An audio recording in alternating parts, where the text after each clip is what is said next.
Didn't our band do a great job?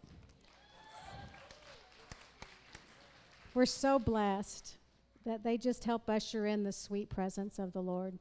You know, they're not up here to put on a show or a production.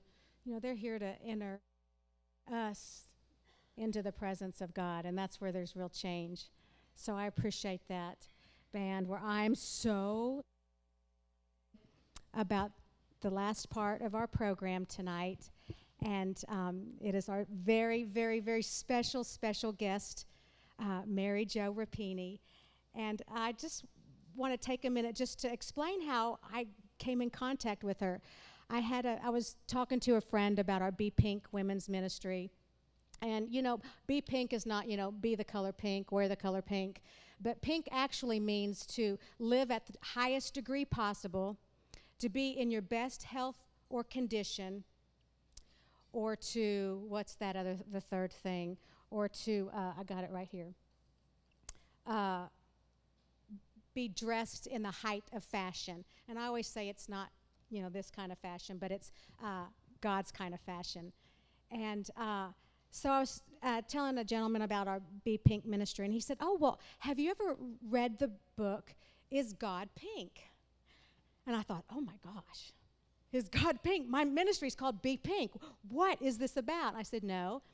And he said, well, maybe you should read it. So I came back to the office, and I said, Lori, we got to find this book, Is God Pink? So we Googled it, we found it, ordered it, got it like within, I don't know, a week or something. And then I was out having some medical procedure, and so I couldn't get out of my house, so I got the book out, and I read it within 2 hours. And I fell in love with Mary Jo. And I fell in love with her realness. I fell in love with her love. I fell in love that she was not a religious woman, but she was very spiritual. And she was funny. And she was strong-willed. And I wondered, like, I like that. And after I got through reading it, well, let me tell you, there came a part in the book, and I'm sure you're going to share this, but I have to share this, where she's going to share her testimony tonight about the book. But she had an encounter with God, a near-death or death experience. And I'll let you tell that. But she wanted to stay there, and God said, you can't stay. And she said, why? I want to stay here with you. And God said, you haven't loved enough. You need to go back. And when I read that, I could have put the book down. That changed my life. And I wept and I wept and I wept. And I just thought how selfish, you know, I can be and have been. And I just needed to love more. And then I finished reading the book, and it was still wonderful. But she's going to tell you all about that tonight. But that changed my life. And so as the days went on, I thought, I've got to meet this woman. I feel like I already know her anyway. So I emailed her, and I don't even remember. I emailed, and she emailed me right back. And then I asked her to come speak, and then we just kept emailing each other. And then when I saw her in the airport today, when I picked her up, we just hugged, and we acted like we've been friends for 50 years. And it's such a God connection, and I'm so thankful. And you guys are going to love her as much or even more. I don't think you can love her more, but will love her as much as I do. And I'm just really excited, but I want you to think about this, because tomorrow she's going to be ministering also in the morning, sharing. And if there's a particular question that you have on relationships, sex, self-image, whatever, it doesn't matter, I want you to go back to her table, and there's a spot where you can write down a question and put it in a little basket. But one thing about Mary Jo, I have to tell him this, Mary Jo. Come on, come on. Oh, you want to say? Oh, yeah. Oh my gosh, that's awesome. That's great. But you know, she probably wouldn't tell you all this about herself. But let me just tell you, she's a psychotherapist specializing in intimacy, sex, and relationships. She's currently on Fox 26. She's been on CNN. You've heard our announcement, Dateline, you know, all those great Steve Harvey and everything. But what's so funny is when we were talking at the airport, she said, you know, when she was at Fox News doing her show, she said, she told them she was coming to Harvest Church, a church. And they're like, oh my gosh, do they know are they ready for you? Do they know what you do? Do they know what you're going to tell them? And I'm like, at Harvest Church, we want it. No holding back. So anyway, you guys are going to love her. If you will, please stand to your feet and honor Mary Jo Rapini.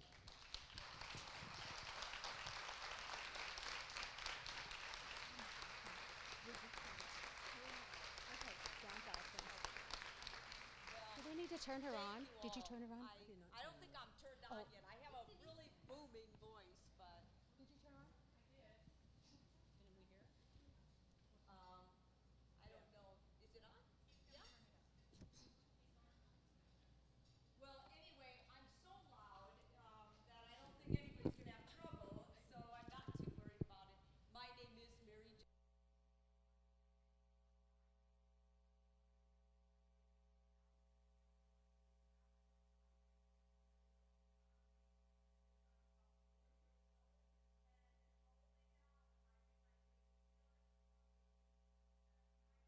Use that as a tactic so we would all go to sleep. There were 9 of us, and I kind of have it down now. And there kept a new baby every spring, so I'm pretty sure that was their time when us kids went to bed. So at any rate, it's just wonderful to be with you.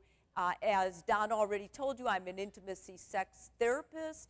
I'm licensed in the state of Texas, and I work all over the world. I'm going to Australia next week and doing a little bit with their news channel that's like CBS or ABC in Sydney. And it's just going to be, right now in TV, what's really big is it's sweeps time, and that's when they get their biggest ratings. So New York called this week to see if I would come for National Fox, and I'm like, no, I'm going to Lubbock.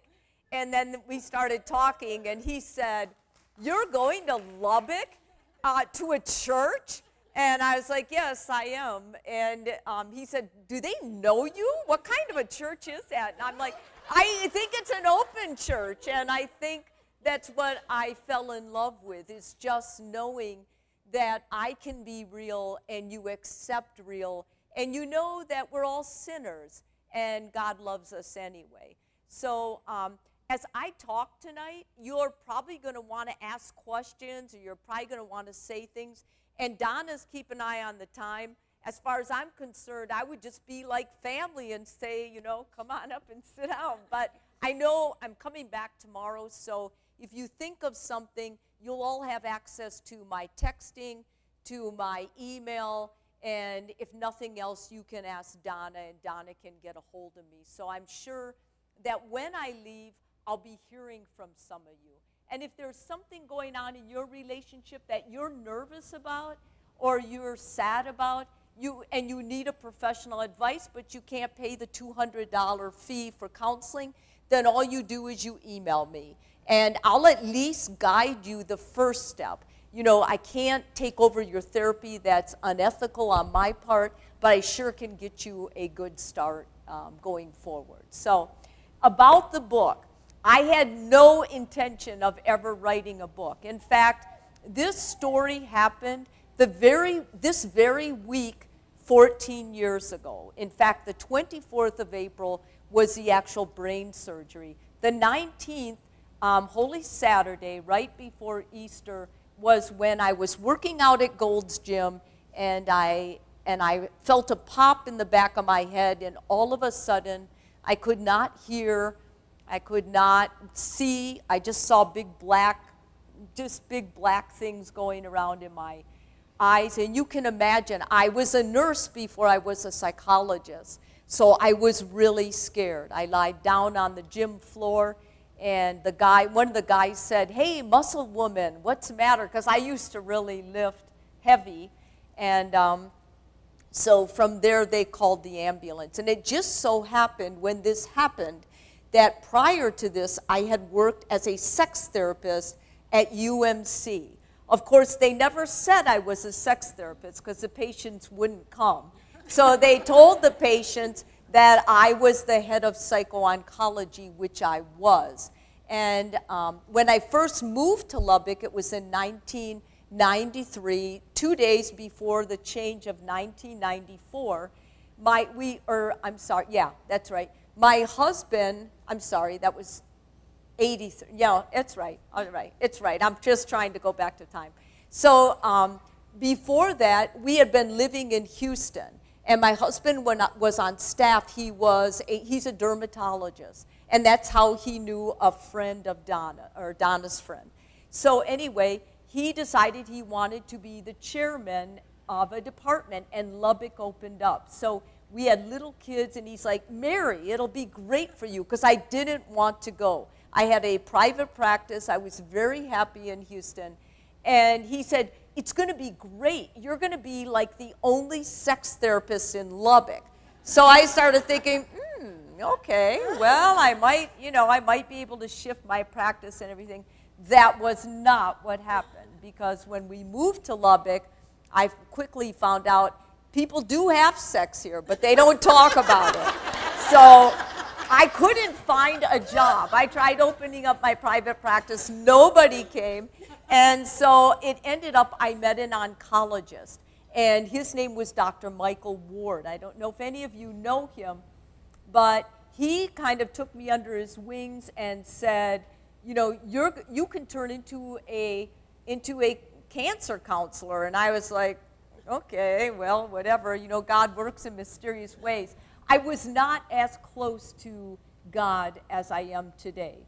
In fact, through that time in Lubbock, I got more and more distant from God. And I'll tell you why. It's because when I was working with cancer patients, I was the person that went in and helped them die.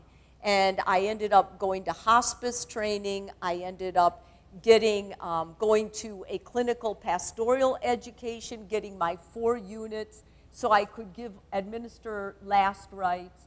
And to tell you the truth, the God I saw during that time was really, really harsh.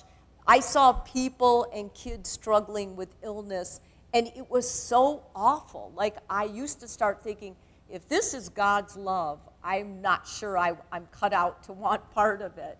And I just grew more, my children were teenagers, I grew more and more distant. Now we're up to where the story takes place. So I had been talking to cancer patients, and much of Is God Pink is their story, because God doesn't just pop your artery in your brain. He gives you little clues along the way, like wake up, like what is taking you so long?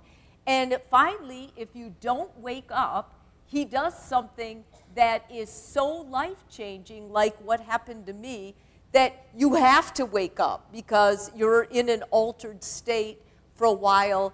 And we call it altered state in the sciences, but it's really not. It's the most alive you will ever be, as when you are in the process of dying, because he comes and he gives you incredible peace. There was not one time I felt anxious in any of this story until I was talking to God and he said, you can't stay. And I can tell you, I was fighting for everything. I had every possible reason to talk my master, my creator into it, which is, of course, is very human and stupid.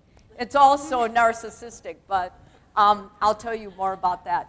So anyway, I was at Gold's Gym. I had this idea that if I could lift my body weight, I can lift 2 times my body weight with my lower half, then I should be able to at least lift my body weight, my actual body weight, with my upper half.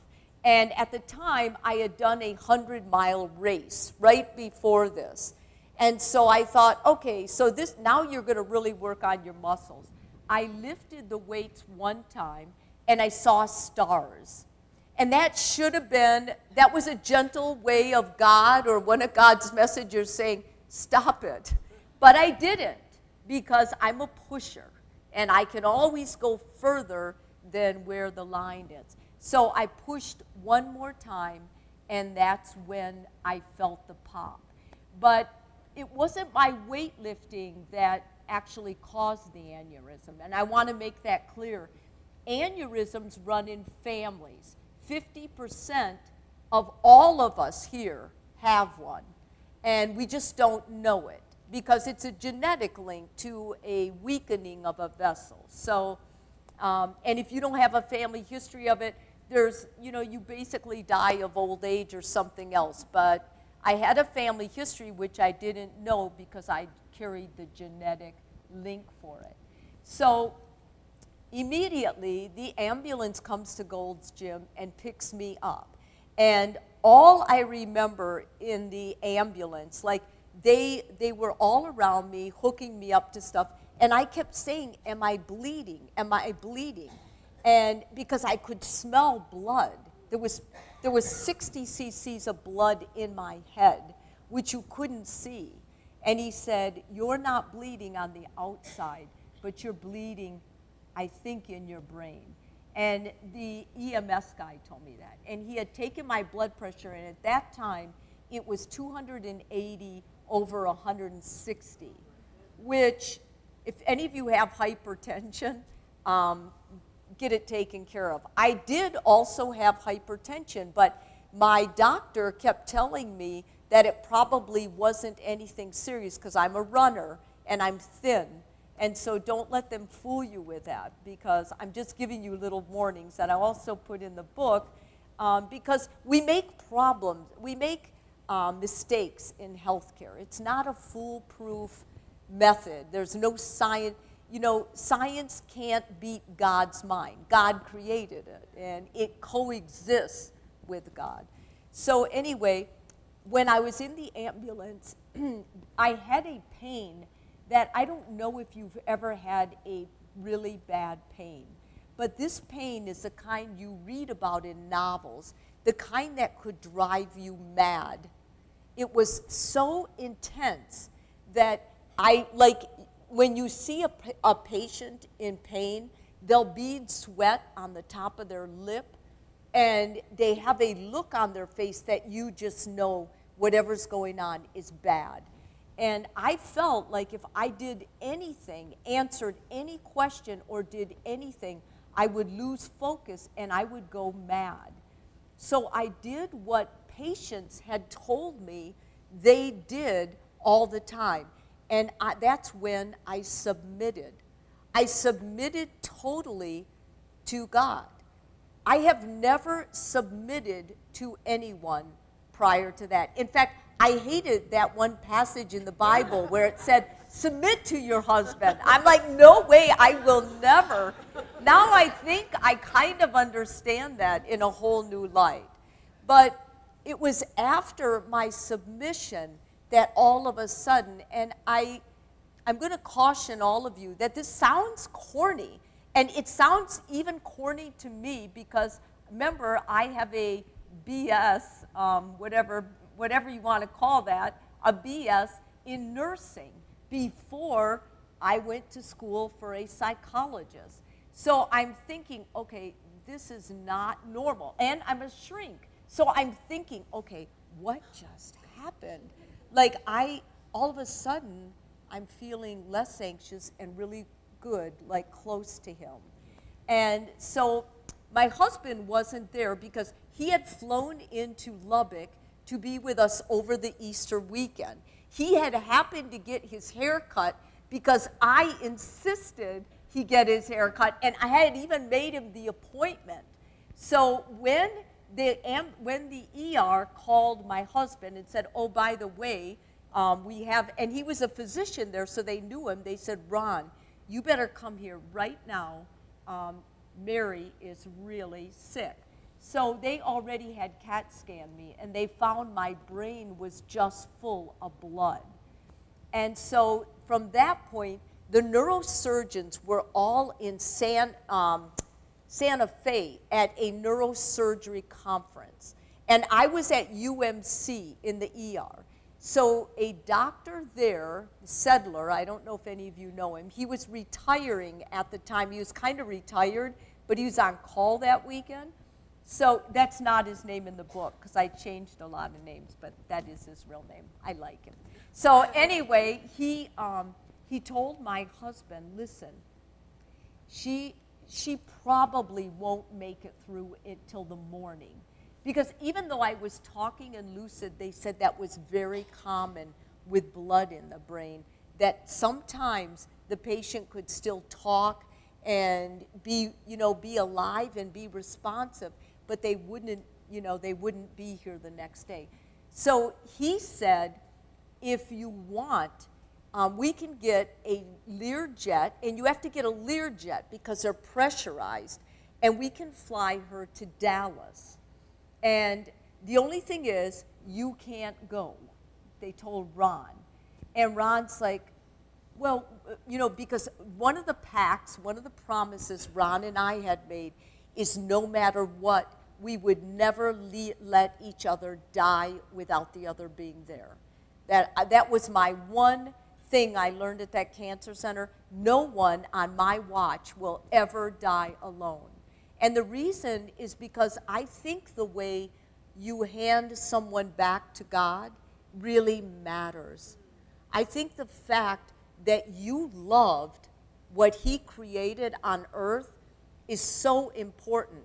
And Ron is not a religious person, and he's more and more a believer, but at that time he was totally agnostic. But the fact that he committed to that promise, I can't tell you what that today has done for my marriage. Because a lot of people would have said, well, you could have died. He should have just sent you. No, because what kind of a life would it have been for us if I couldn't have ever overlooked that, because this is very deep to me. And I hope it's deep to all of you as you go through the week and you start thinking about this, which is part of the reason relationships are so sacred. But not to go off on a tangent. So Sedler, the neurosurgeon, decided the best option then was for me to get an angiogram. But an angiogram, you need a radiologist who also is a neurosurgeon of the brain, and we didn't have that. However, we had one in the pediatric floor over at Covenant. And he and I worked together because I was taking care of cancer patients as a psychologist. He and I went to the same tumor conference. So when they called him on a Saturday and said, we've got Joe Rapini here, he went, oh my gosh, what happened? So he came over and he did it, because the chance of death is high with an angiogram anyway when you're in that situation.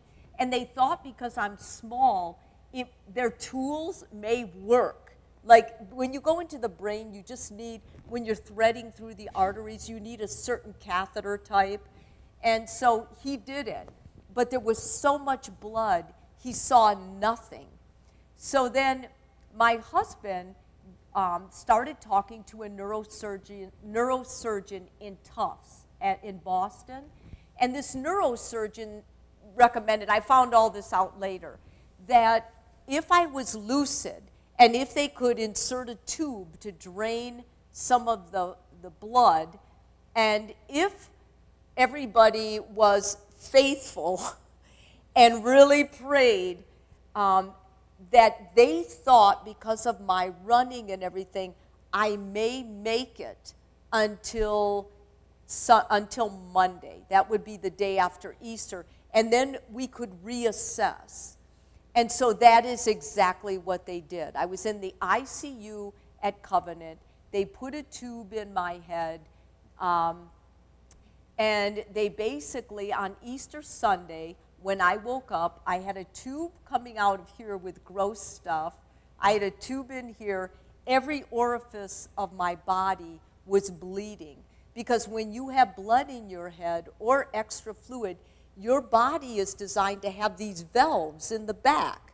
And they open up and they drain. And that means they drain through any opening in the body, which is a miracle. If you think about your body, it's unbelievable. And so basically, from there, what ended up happening was I did make it. And I started feeling better. They put me on a steroid called Decadron, which also helps with brain inflammation.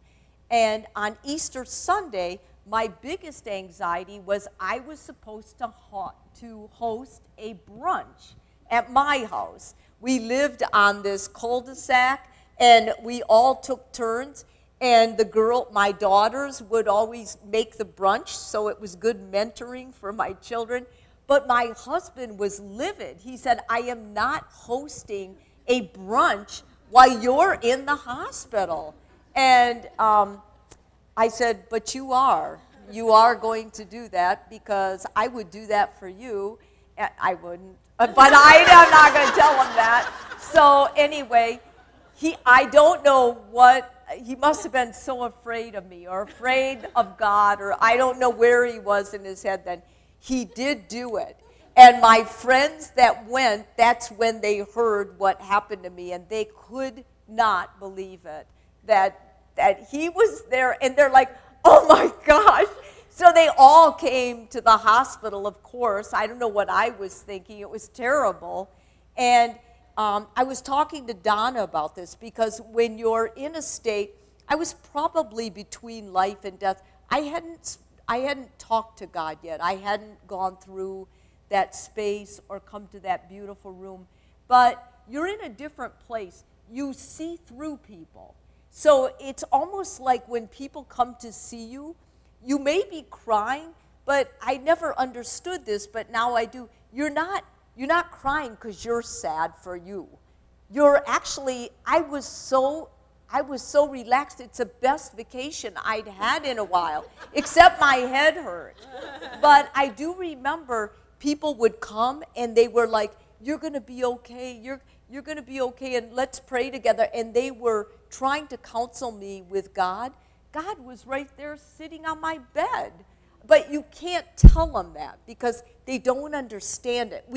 In the medical profession, I can tell you honestly, we do not understand death and dying. We just don't. And hospice has come a long way, but we don't understand where it is. And my hope with the book, too, is that the medical professionals will read it and maybe change, as well as all of us. Because I used to be pretty loud when I would counsel people, and I was skeptical. I doubted that they saw angels and things like that. I will never doubt again. In fact, that's one of my biggest regrets. So anyway, we got through Easter, and then it was Monday.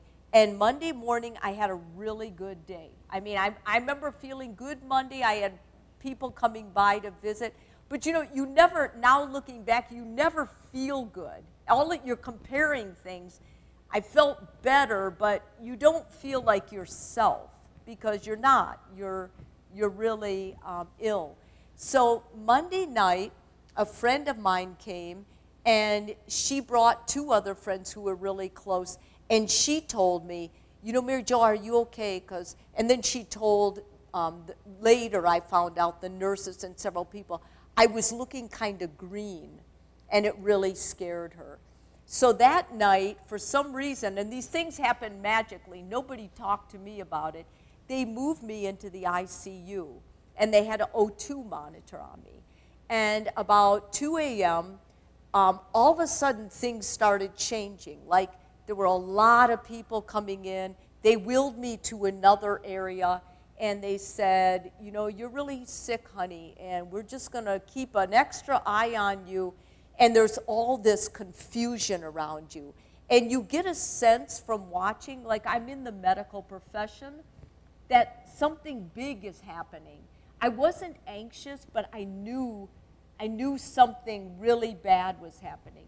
And then I went out a while, and then I came back, and Ron is sitting next to me on the bed, and he's crying. And he said, Mary, we've got to go through some papers and things like that. And then while he was talking, I kind of noticed this light. And now I know why they always put it in a corner. You know why? Because it starts in a corner. It kind of starts up at the side. And I used to work in the OR, so I kept thinking, what is that? It's not an OR light. it wasn't like any light I ever saw. But it adjusted. It kept changing, and I thought, is that light that my patients used to see? This is what's so bizarre. I can think. And then I thought, that is not impressive, because it was pretty small. And then all of a sudden, I was moving in it. Like, I started going into it.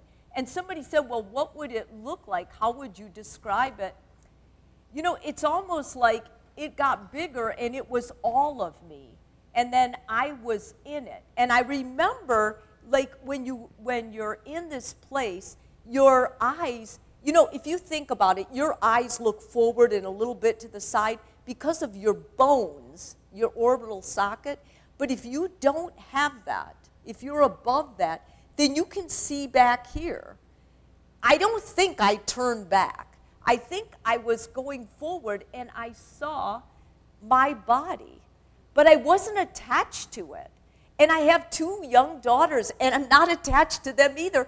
And Ron's sitting there, and I don't care. I'm just going because it feels so incredible. So I'm in this area like a tunnel. You've heard it referred to that way. That's because it is limited. It's vast, but it's limited. You get a sense there's a stopping point. And then I come to this room, and it was incredible. I cannot tell you, because it's not human. And this is what makes, I think, all of these stories sound hokey, is because we're trying to give a human adjective to something that is not human. But there is one thing I know for sure. I was distant from God, but I knew this was where God hangs out, because there was no fooling. I'm skeptical about a lot of things. I'm not skeptical about this. And when I came to this room, he held me. And I never saw him, but his arms were definitely around me. And he was holding me like this, like I was lying in his arms. And I don't think I'm the only one that was up there. I think he is such an omnipotent being that he was probably holding many people from many cultures and many religions. It was God.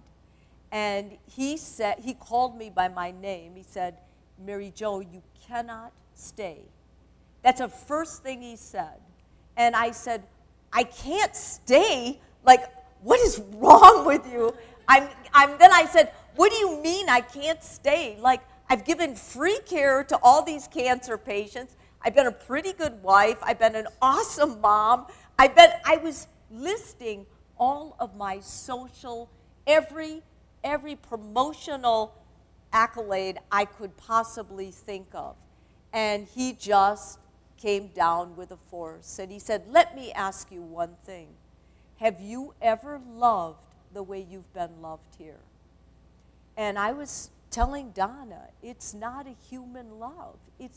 I said, what is the truth? I said, no, it's impossible. I'm a human. Like, I had to tell him that. Yeah, it's weird, but I remember the whole thing as if it happened yesterday, because I remember the significance. I will never forget his voice either. And he just hugged me closer, and he said, you can do better. And I woke up to a lot of pain. Ron is crying. They're running all kinds of things into me and out of me. And then Ron said, Mary, they've got to do a craniotomy, and they've got to do open brain surgery. Like, you have an aneurysm, and it's in a weird place. It's in the Sylvan fissure, and he's explaining it because he thinks I understand. And he said, I just want you to know you may never run again. You may never walk again. And and I have to decide if if you need to do this, and I'm going to do it. And I said, yeah, just do it. And I said, and buck up, Ron. You got to take care of 2 girls. And then he goes, well, he said, you can't die. He goes, I know if you pray really hard, because you're close to God, he won't take you. And I said, I'm not going to die. I just talked to him, and I'm not dying. And then Ron goes, what? Like, it just shook him up, and I said, yeah, I'm not going to die, but buck up, because you got to take care of those kids. Because I honestly, at that point, I didn't care. And the first day post-op, the surgery was terrible. They told Ron they would come out in 5 hours. That's what they thought it would take. It was 9. Because when you cut open someone's brain, the vessels all dilate. They all constrict. It's called vasodilation. And it's hypersensitive, and blood is a toxin. So the whole brain is like on fire. And so they have to stop everything once that happens and wait for it to pass. And then they do it again. So 9 hours later, they came out and they told Ron, she made it, and we think she's going to do well. We'll know more when she wakes up and kind of see where she's at. And Ron said, I just felt like I had been run over. I was just depleted. And so the next morning, I woke up. I got out of surgery about 9 p.m. the next day. And the next morning, I woke up, and I remember Ron, I woke up, and Ron said, oh my God, Mary, you're awake. And I said, yeah. And then he said something like, congratulations, or, I'm so glad. And I told a joke to the neurosurgeon about, I think I'm in he said, where are you? And I said, I'm in UMC, because he was Covenant, and you know that whole thing. So he kind of looked at me, and I went, I know where I am. And then I kind of smiled. And Ron goes, your smile looks the same. And I just said, oh, shit. Like, I knew that I had to live. And I was like, oh, because I also knew the recovery of something like that. I thought I did not want to be there. And I told Donna on the way over, the worst time of this whole thing was like 3 to 6 months after coming back, because I was really depressed. I had to talk to a psychologist myself in Houston, and he said, you should be so happy, like you've got your family and your husband, and look at you, do you know how rare you are? And I'm like, yeah, I do, but it doesn't compare to what I saw. And for all of you going through a struggle or any kind of a chronic illness, all I can tell you is, if you knew what I knew, you would be celebrating. Well, I don't know why funerals are, and they are sad, because we have to grieve, and that's a normal response, but we should be like, woohoo, go on, go do it. It's just, and I don't know if I was all the way in heaven. I might have just been in a holding bin. My sisters, we're Catholic, said you were probably in purgatory.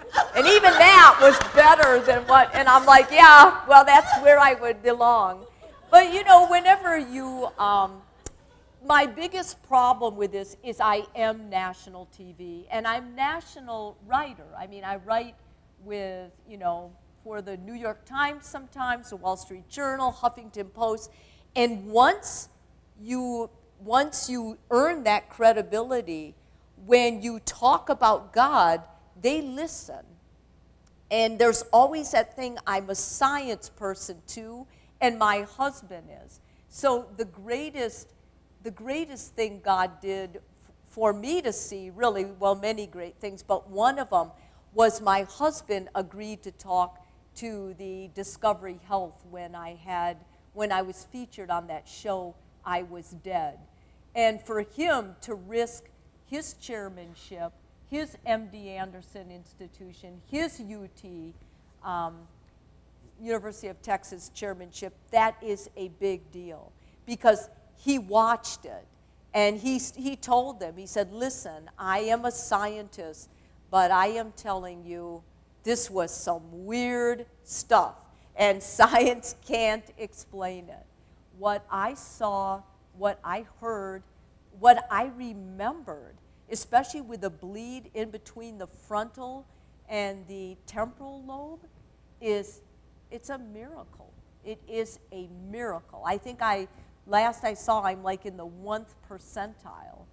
And, you know, I don't know what God's going to do with me. You know, I could drop dead tomorrow. Every time I come back to Lubbock, I'm like, April? Oh, God. And what's really weird is when I lived here, I would have days like all I wanted to do was go to the city, get out and go to the city, if any of you can relate to that. And I went to so many funerals. Like my friends in Houston used to say, what are you doing tonight? Going to a funeral, going to a funeral. Rest Haven knew me like a personal relationship. And I used to always tell people, I'm going to die here. If I don't get out of here, I'm going to end up dead here. Well, it almost happened. So be careful what you say. And be careful what you pray for. You know, at the time that this happened, when I think what I was praying for, it's really interesting. Because my husband and I were already living apart, and he was having a terrible time with it. He was overwhelmed at work. He was lonely. And I think men have a harder time with that anyway. And I was here in my home with my daughter. So when we used to go visit him, he was still living out of a big box. He had a nice apartment. We had bought a house, but his clothes were still in a box. He looked like a curmudgeon or something. Like he went to work all wrinkled, and I kept saying, Ron, you have got to get yourself together. So I was praying that Ron would get his priorities straight and get himself together. Yeah, I didn't mean it like that. You know, I didn't know something had to happen to me to finally get him to focus on what was the most important thing. And maybe God wanted me to get my priorities straight too, because I tell you, way before this happened, mine were really off. I valued everything that doesn't matter. And I was very tied up in a self-centered world. And the most lonely you'll ever feel is when you focus on yourself. You've got to focus on other people. Your joy is directly linked to mine to yours. So from here, we become sources of each other's joy. Whether I know you or not, I can start praying and accepting you, and all of a sudden, we are crossing a bond. And there's been many studies about that in the cancer research by Larry Dossey.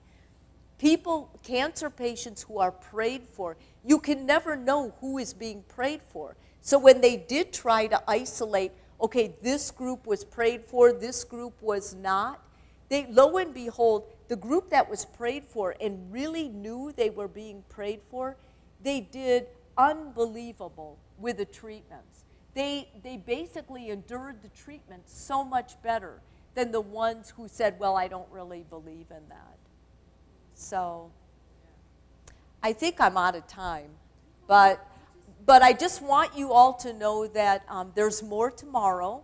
And I really am here to serve you tomorrow. And I want to serve you tomorrow. So I'm hoping you will all feel very comfortable and just know I'm one of you. There's probably no one here that has had a problem that I haven't had in my own marriage or life. I honestly say that because we've got a work of, my husband and I are a work in progress. I've been married to him since I was 20. And he keeps saying, you've been about 7 different women during that time. And I'm like, yes, well, who's counting? Because there's probably going to be 7 more. So, men get bored after a while, and you just need to keep changing up your game. That's my philosophy. And if you don't, they look outside you. So, ladies, I encourage you, empower yourself and keep changing. Give him something new, unpredictable, and let him sit with it for a while. Because if you want to see a change in your marriage, the best advice I have to give you is change you. Change your reaction. If he says something that makes you feel bad, instead of going, oh, that hurt my feelings, or crying, or getting pouty, do something new. There's millions of things you can do that I know will kind of shake his world and kind of scare him, And that's what we need to do sometimes, so. I don't really have anything else. I'm really going to open it for you now. If you have any questions about the book or about what happened to me or what my chances are of dropping dead on this stage, I don't know, And I really don't care. I honestly, I live pretty risk, I just live it to the fullest. I don't know anymore. This was an unexpected occurrence, and I am a healthy person. I have always eaten healthy, exercised. I did everything right. The only vice I have is a childhood full of Chianti, and I'm sure that came out of my vessels when my brain bled. But it's a red wine. It's an Italian red wine. Yeah, and she used to put them in those little plastic tumblers. I mean, now they're telling women no more than 5 ounces a day. You can get breast cancer. And I'm like, yeah. I think I maxed my quota. And, of course, you have to have breasts, and mine are pretty little. And I understand that doesn't really matter either, but we are what we are, I'm going to keep it real. So.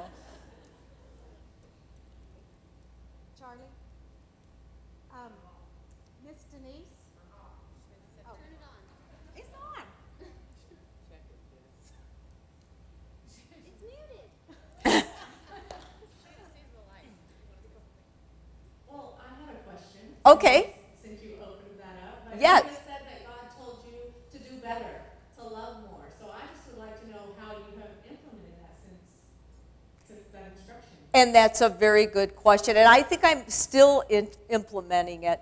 But basically what I decided was prior to the aneurysm, and in my old life, I had a very exclusive life.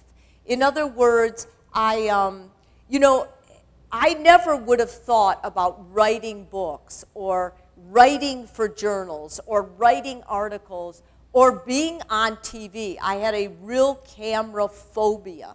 And I never wanted a photo taken or anything like that. I didn't know how to email until 2 years after my aneurysm. So it's like I accelerated all areas of growth. And it's a huge part of my platform. The bigger my platform becomes, the more I give. And there's just tons of information. And I have a new web team now, and they keep saying, Mary Jo, you need to quit giving away so much for free. Like, you should be charging. I'm like, I charge in my private practice. I have 2 half days a week. If you want to come and sit for an hour, you're gonna get charged. But outside of that, it's all giving. I mean, there's nothing I want to go back to God with. I had so much material wealth when this happened to me. Too much. I mean, what do I need all that stuff for? Now, if I have something nice, I use it. The first thing I got on my first anniversary of my aneurysm is something I always wanted. I got an orange Boxster. You know what those are? Those Porsches? And it is called Italian Tuscan Sun. It's a beautiful color, and I always wanted one. And I have it, and I drive it every day. I enjoy it, but I'm not taking it to heaven. And so whatever happened, my husband always says, you better be careful. You better watch. It's raining. I'm like, I don't care. I mean, I'm going to live, and I love the feel of that. I love having it. I paid cash for it, and it's mine. It's an earthly thing. I also think that the other way I've changed is that I'm a shell now. Like, this is just a shell.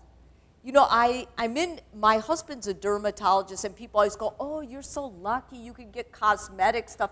He doesn't do any of that. And Fox keeps saying, you know, Mary Jo, you probably could use some filler. I'm like, do something different with the camera, you know, make it better. I mean, if I need filler to love people, then I'm sorry. I'm just not going to do it. Would I ever get a facelift or something like that? If I started feeling really bad about myself, I mean, I have nothing against that if people want to do that. But I'm just saying, as for me, I was laid flat. I mean, I had no hair. Everybody coming in saw my body. I mean, I'm getting older. You know what? I keep myself fit, and I keep myself as healthy as I can. The rest is all inside me. You don't know the inside, then you really don't know me. And that's as it should be. Yep. It's all we can do. I do love this new millennial age, though. I got to say, I think the millennials finally have it. Like, they're living a little bit more authentically with their, well, until they get on social media, because they edit everything, and they Instagram, and they Snapchat. But I mean, as far as the women I work with who are millennials, they seem to understand that natural is more beautiful. Now, I'm not saying they don't do a lot of stuff, because media people all do a lot of stuff. I mean, in a way, it's kind of ironic that God would put me in that bunch, especially that Fox bunch, because, yeah, okay, but I'm telling you, it is really interesting how God leads us, and he puts us where we need to be and what we need to learn. And, you know, some of the most beautiful people I've met have been in media, too. Some of the most spiritual and people who love God I have met in media. So you just never know. You just can't judge, you know. That's his job. Let him do that. I don't want that job, you know. So, does that answer it, Denise? I'm still growing. I'm still expanding. I'd like to say something really quickly, because I was reading in Joyce Meyer's devotional on my iPhone, The Confident Woman, and it made me think of you, because she says, and I'm kind of paraphrasing it, she said when she was younger, she missed out, now looking back, on a God-given, God-ordained relationship with another woman, because she was very critical of her, because she was unlike her. She was eccentric, and she kind of lived outside the box, and she was unpredictable. And so she kind of wrote her off, like, she's not like me, she doesn't believe like me, so, you know, bye, Felicia. Anyway, but, and I thought, you know, I didn't know Mary Jo, but I knew that denominationally we were different. But I knew that God wanted me to pursue her, and that there was a very special connection that we could have had. And so that didn't bother me, you know. And I don't think it should bother us. Right. You know, sometimes I think even we, you know, as we mature in our relationship with God, or we get revelations or something, we start thinking that we're maybe a little better, or we're somebody more. I don't know. That's why all these scriptures I'm sharing with you, that we're not somebodies. Right. You know, we're all nobodies, but we're in Christ. You know. That's right. A child of God. And so anyway, but I thought when I read that, I thought I could have missed out if I would have judged her in a different denomination. You know, now I'm thinking, I'm just glad I'm her friend. Yeah, she's I feel amazing. lucky. Well, you know, in the book, one of the things I point out, in medicine, you know, we always look to the superior. It's a hierarchy, right? The doctor, the nurse, and then there's the nurse's aide or whoever. The people who are the real healers at the hospital are the janitorial help and the housekeepers. They're coming into my room every day, and what they told me, you know what? You're looking better today, Miss Mary. I didn't look better. I mean, my whole face looked like a Picasso. It was all crooked and stitched, but they told me that, and I began believing them. Like, wow. And she would clean and she would hum to herself. This one in particular, she would come in singing songs, and I just remember going, oh my gosh, don't leave my room. Because everybody else coming in was matter of fact and just doing a test, but she loved her job. She was passionate about it. She saw herself as a healer. I'm sure of it. She was doing God's work in there. So I loved what you guys said tonight about we're nobodies. Always be a nobody. Strive to be a nobody, because the nobodies are somebodies to God. And that is really, I mean, if I knew nothing else, I found that out from my experience. Are y'all blessed? Oh my God. Don't you feel like she's just your longtime No. friend? Hope so. Yes. Y'all are mine. Well, before we wrap it up, I'll take one question. Does anybody have one question that's just like you really want to ask her something? Okay, well, if you think about something before you leave, go back to that table and write that question down, and she'll be back with us tomorrow morning. I will say this, one of the things that she said in the car coming home, she said, after her experience, she said, and as you heard her say, I don't fear dying. She said, I fear not living and doing what I'm supposed to have done. Yeah, I mean, that's the biggest. And you all can say, well, I know I should have done that, but I'm a sinner and God will understand. I'm sure that's true, but now I do know. And so I can't give myself that excuse. So I probably, you hear the thing about the Catholic guilt. Mine's on overload now, but it's not Catholic. It's just like, I know better. I know so much from that experience. And if I have the greatest blessing, it's that I do know, whereas you all have to have faith. Like I brought this thing about doubting Thomas, because I was always a doubting Thomas. Now I don't have to doubt anymore, because he showed me. And but then one of my other sisters said, yeah, but you might not go back. And I'm just like, why are we related? Who says that kind of stuff? Well, he's right. She's right. I may not, but I think we're all going there. Yeah. Yes, we are. The Bible Yes. says we'll all stand Yes. before the judgment seat Yes. of Christ. And Yeah. so, it's nice when you can have peace in your heart that you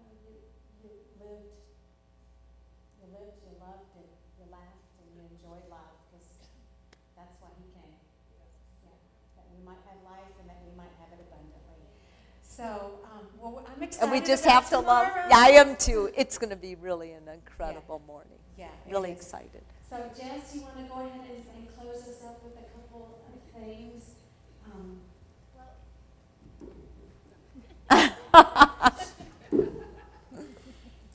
So, did you enjoy that? Wasn't it good? Right back, there's a table at the back of the auditorium, and Miss Mary Jo has some books out there. They're all $15 if you want to pick one up. The one that has her story in it that she just shared tonight is the one that is God Pink. So make sure you go back there. There's another book or two back there as well. So check that out on your way out. And then there will be there this morning. Did you bring a bunch or? Not a bunch, but I bought like 15 of these. Well, yeah. If you want one, Yeah. you better go get one. Yes. Also, the auction, let's see, what time is it? 9:25. Huh? We're gonna Oh, leave you the can't buy that one. auction open It's all, yeah. until you Yeah. have 15, 20 minutes. Oh. It will reopen Just take it. in the morning at 10:15. I'm not sure exactly what time, but I think you'll have a little bit of time to shop. Rolling and get everything underway, that's going to end. So you have a little bit of time in the morning, but go back there, make sure you get your bids in on the stuff that you want. Because of the context tomorrow, what we're going to be doing is girls age 7 through 16 are going to be dismissed over to their own little program, something that Miss Jan's going to do next door. So they can meet over here, have the continental breakfast, meet here, and then they will be dismissed over there. So that way we can talk about adult things with Miss Mary Jo, and it's going to be exciting. I'm excited about it. What else? Door prizes, all of our door prizes. Oh, Josh is like running like this, doing the running man back there. Okay. Run to Rescue, yes, you can sign up for the Run to Rescue, the 5K, there's a Family K, lots of different options for you, so there's a little table right outside the doors, you can do that. All of our door prizes are tomorrow, must be present to win, so make sure you come back. That's what all these are up here. We have a lot of stuff to give away throughout the day, as well as our winners for the tables. We do also, if you didn't know, if you didn't fill out your paper, right back there, there's a place setting, those pretty brown and green dishes. We give a set of dishes away every year, so if you like those, go put your name in that drawing. That was that yellow piece of paper. If you did not get one, see your table hostess. They can get you another one. So make sure you do that. That'll be given away tomorrow. And I think that, oh, yes. We will not be having name tags again tomorrow. So if you want to go home and save yours and wear it again tomorrow, you can. Or just make sure you remember your auction number that's in the corner of your name tag. Okay? So,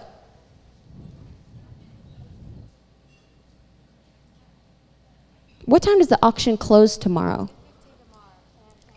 Mine says it opens at 10:15. Ew. That's right. The event starts at 10. 9:30. This isn't my event anymore, obviously. 10:15 it closes. So if you want to come a little early, the doors are going to open at 9:30. It starts at 9:30. I don't know when I'm coming tomorrow. The doors are opening at 9. The doors are opening at 9. We start at 9:30. Auction's over at 10:15. Okay, so that's it. All right. Well, hug your hostesses. Thank them. We'll see you in the morning. If you need any, make sure you go to the photo booth out there. Take your photos on the way out. We love you. We'll see you tomorrow.